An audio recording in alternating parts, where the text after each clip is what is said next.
Welcome to the Paper Mario tutorial. After you finish this video, you'll be able to design, draw, and animate any character you want in the Paper Mario style. The art style between games is significantly different, so I'm focusing on the 1000-Year Door.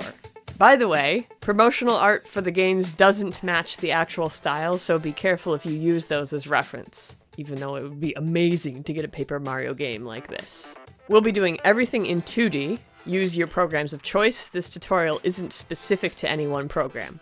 On screen today, you'll see Illustrator and After Effects. So, let's start by sketching a character design. The game has tons of unique creatures, so there are really only a few guidelines to follow. Eyes. Most are some type of plain dot inside a circle, or accessory that covers the eyes.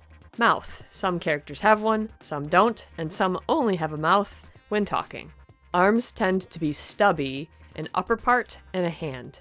Legs. Interesting thing about this style is that legs are very rare. Most characters have floating shoe feet, partially or fully covered feet, or no feet at all.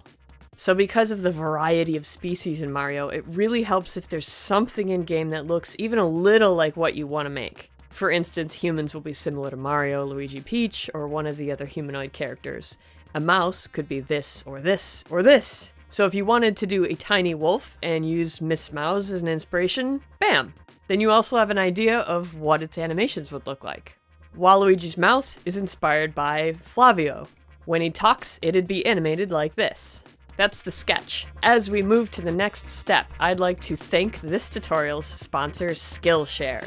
Since you're here on YouTube, I'm sure you've seen your fair share of tutorials that go like the following. Use a plugin to do all of this. Here is the Skillshare version.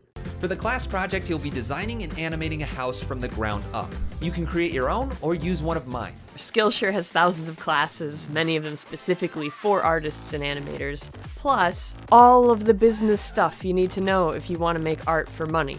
I'm already freaking out seeing the classes in Skillshare that are so important for beginners but are hard to find anywhere else because they get buried in the usual deluge of internet garbage. And if you're not a beginner, then you're like me, getting excited because Skillshare has advanced courses and workshops, stuff you'd normally pay a ton of money to get in college or directly from a famous artist. So if you're tired of wading through crummy tutorials, use the link in the description to get 2 free months of as many high-quality classes and workshops as you can handle.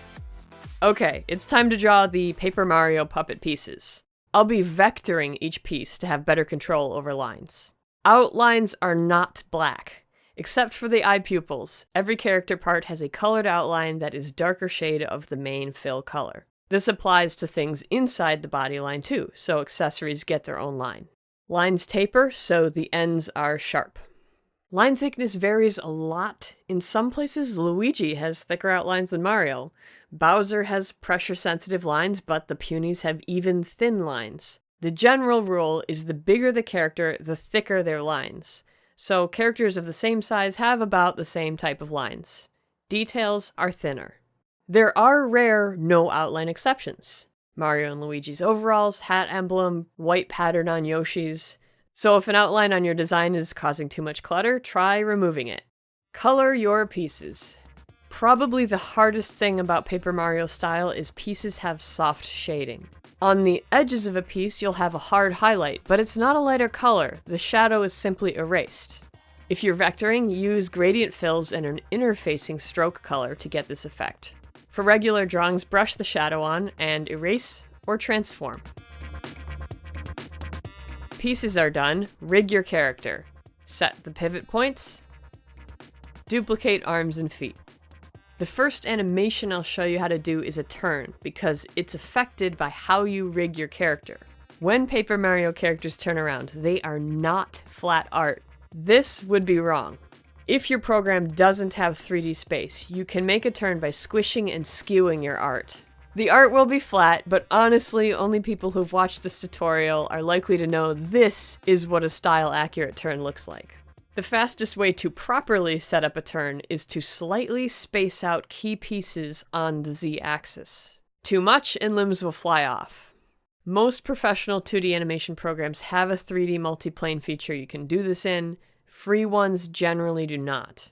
Once your pieces are spaced out, in order to make sure they don't end up like this on the flip side, only rotate the puppet halfway. Then flip the puppet on the x-axis and rotate back to 0 degrees.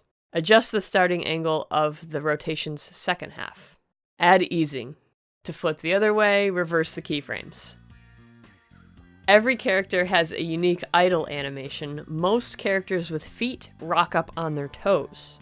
Set a keyframe in your neutral position, and then set your up keyframe. Copy and paste the first keyframe to the end. Add easing. You can give your character personality by changing the timing of individual puppet parts and the timing of the cycle itself. Running animations with feet are incredibly easy. The feet swing around the body the same way a pendulum would. Arms move barely, if at all. The body bounces up and down, so you want to add some bounciness to accessories and hair. In the end, you'll have 3 keyframes with your character up in the air, and 2 keyframes touching the ground. Mario has a back-facing run, but his partners stay the same perspective. So if you want to be fancy like Mario, you need to frame-by-frame animate shoes. Regular shoe, bent shoe, unbending 3/4 shoe, and 3/4 shoe. And now, you have a Paper Mario character with basic animations. You're free to experiment with other actions, poses, and animations that you want to add to them. You can create your own 2.5 dimension backgrounds in After Effects or in a 3D program like Blender, or you could just do what I did, which is video edit your character into some existing game footage. Visit my channel for other tutorials on how to copy various popular 2D animation styles, plus lessons about animation in general. If you love Scribble Kibble, I have official merchandise at my Redbubble store, and you can help create original animations by joining Patreon.